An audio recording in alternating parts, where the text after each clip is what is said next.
wrapped up my Speak and Influence live workshop. We had to get out of there quickly because the snow was just starting to come down and we didn't want to get stuck. But here's the thing, folks.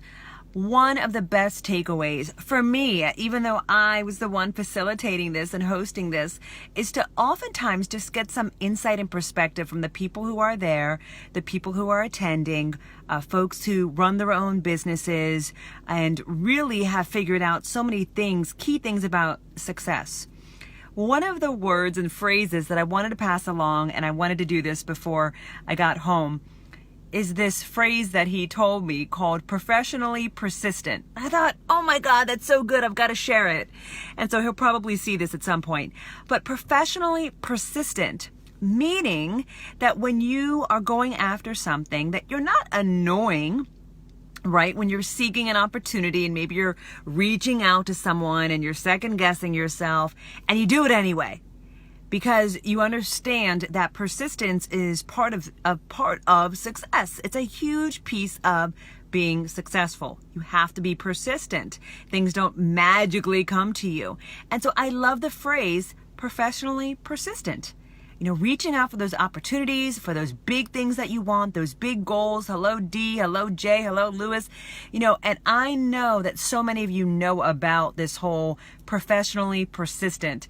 But I thought, what a cool phrase just to pass along to you fine folks on Facebook when we think about the opportunities that we want in 2019. And during the workshop, we touched on so many of those opportunities, set goals, how to get them. It's not just about speaking. It's a piece of the big picture, right? The big picture for what you want to have that bigger impact, that bigger mission. And so hearing everyone, what's so cool is that we're at the beginning of the year. And so they're hearing and I'm hearing, hey, we're at the start of something new. It's 2019. So how we want to feel every day, how we want to work, how we want to live, how we want to be fulfilled.